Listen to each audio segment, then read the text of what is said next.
తెలంగాణలో భారీ వర్షాలు కురుస్తున్న నేపథ్యంలో ఆదిలాబాద్ జిల్లా మహారాష్ట్ర సరిహద్దు పెనుగంగా నదికి వరద ఉధృతి కొనసాగుతోంది. లోయర్ పెన్నాగా ప్రాజెక్టుతో పాటు బోరస్ మండలంలోని చెనక కొరట ప్రాజెక్టుల అన్ని గేట్లు ఎత్తివేసి 2,50,000 క్యూసెక్ల నీటిని అధికారులు దిగువకు విడుదల చేశారు. జైనత్ బేలా మండలాల్లోని సుమారు 20 గ్రామాలకు బ్యాక్ వాటర్తో వేలాది ఎకరాల పంట ముంపునకు గురైంది. వరద వృద్ధి పెరుగుతుండటంతో నది పరివాహక గ్రామాల ప్రజలు అప్రమత్తంగా ఉండాలని అధికారులు సూచించారు. దీనిపై మరింత సమాచారం మా ప్రతినిధి శ్రీనివాస్ అందిస్తారు. భారీ వర్షాలతో పెన్గంగా నది ప్రమాదకర స్థాయిలో ప్రవాహం కొనసాగుతుంది. సుమారుగా 2 లక్షల పైగా క్యూసెక్ల నీరు వరద కొనసాగుతున్నట్లుగా చెప్పుకోవచ్చు. ప్రస్తుతం ప్రమాదకరంగా కొనసాగుతున్నటువంటి విజువల్ చూసుకోవచ్చు. ఆదిలాబాద్ మహారాష్ట్ర సరిహద్దులోని డొల్లారా వంతెన ప్రస్తుతము తెలంగాణతో పాటు మహారాష్ట్ర కనెక్టివిటీ ఉంది. నిన్నటి రోజు ఉదయం వరకు నామమాత్రంగా నీటి ప్రవాహం కొనసాగిన నేపథ్యంలో నిన్నటి రోజు సాయంత్రము అదేవిధంగా అర్ధరాత్రి నుంచి కురిసినటువంటి వర్షాలతో వరదలు సంభవిస్తున్నాయి.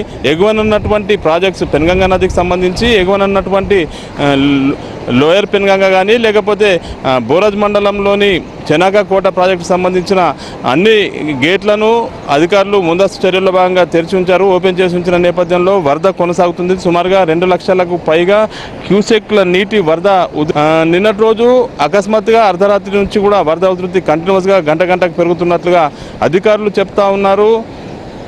దాదాపు ఆదిలాబాద్ జిల్లాలో 2 రోజుల నుంచి భారీ వర్షాలు నమోదవుతున్నాయి. దీంతో పాటు మహారాష్ట్రలో కూడా భారీ వర్షాలు కురుస్తుండడం కారణంగా ఇటు పెన్గంగా నదితో పాటు గోదావరి నదికి కూడా గంటకు నీటి ప్రవాహం పెరుగుతూ వస్తుంది. ప్రస్తుతం అయితే పెన్గంగా నదికి సంబంధించి చూడవచ్చు దాదాపు 40 ఫీట్ల వరకు కూడా ఎత్తైనటువంటి ఈ వంతెనకు చివరి పిల్లర్ వరకు కూడా నీటి ప్రవాహం కొనసాగుతుంది. దాదాపు ఇంకో 4-5 ఫీట్లు వరద ఉధృతి పెరిగితే మాత్రం ఖచ్చితంగా ఆదిలాబాద్కు అదేవిధంగా మహారాష్ట్రకు పూర్తిగా కనెక్టివిటీ నిలిచిపోయే అవకాశం ఉన్నట్లుగా చెప్పుకోవచ్చు.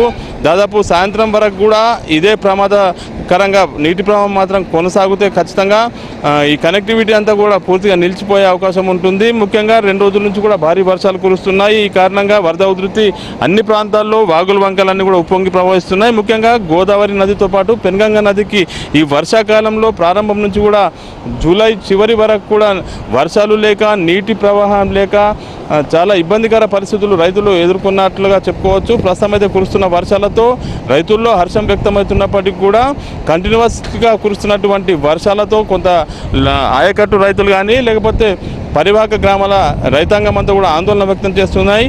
ప్రస్తుతం పెన్గంగా నదికి వరద ఉధృతి కొనసాగుతున్న దిగువన ఉన్నటువంటి జైనత్ బేలా మండలాలకు సంబంధించి సుమారుగా 20 గ్రామాలు ఎఫెక్టెడ్ ఉంటాయి. 20 గ్రామాలకు సంబంధించి నీరంతా కూడా బ్యాక్ వాటర్ కారణంగా గ్రామాలను చుట్టుముడుతున్నట్లుగా చెప్పుకోవచ్చు. దిగువన ఉన్నటువంటి సాట్నాల ప్రాజెక్టుతో పాటు మత్తడివాగు ప్రాజెక్టుకు సంబంధించి గేట్లను కూడా నిన్నటి రోజు సాయంత్రం ఓపెన్ చేయడం కారణంగా బ్యాక్ వాటర్తో ఈ 2 మండలాల్లోని 20 గ్రామాల్లో సుమారుగా వందలాది ఎకరాలు పంటలు నీట మునిగినట్లుగా చెప్పుకోవచ్చు. 4-5 గ్రామాలకు పూర్తిగా కనెక్టివిటీ కూడా నిలిచిపోయినట్లుగా చెప్పుకోవచ్చు. మరోపక్క చూసుకుంటే నిన్నటి రోజు భారీ వర్షంతో కడెం ప్రాజెక్టుకు సంబంధించి భారీగా ఇన్ఫ్లో పెరిగిన నేపథ్యంలో సుమారుగా 1,50,000 క్యూసెక్ల నీటిని 16 గేట్లు ఓపెన్ చేసి దిగువకు విడుదల చేశారు. ఈ కారణంగా ప్రస్తుతము అక్కడ వరద ఉధృతి కొంత తగ్గింది. ఇన్ఫ్లో చేసినటువంటి 16 గేట్లలో 14 ఇప్పటికే క్లోజ్ చేశారు. 2 నీరును దిగువకు విడుదల చేస్తున్నారు. మరోపక్క చూసుకుంటే మత్తడివాగు ప్రాజెక్టు కానీ లేకపోతే సాట్నాల ప్రాజెక్టు స్వర్ణకు సంబంధించి నీటి విడుదలని నిలిపివేశారు. గేట్లను కూడా క్లోజ్ చేసినట్టుగా అధికారులు చెప్తా ఉన్నారు. ఉదయం నుంచి కొంత వర్షం తెరిపించినప్పటికీ కూడా ఎగువనున్నటువంటి మహారాష్ట్రలో కురుస్తున్న వర్షాలతో పెన్గంగా నదికి మాత్రం తీవ్రంగా వరద కొనసాగుతున్నట్లుగా చెప్పుకోవచ్చు. సుమారుగా 2 లక్షలకు పైగా క్యూసెక్ల నీటి ప్రవాహము పెన్గంగా నదికి కొనసాగుతుంది.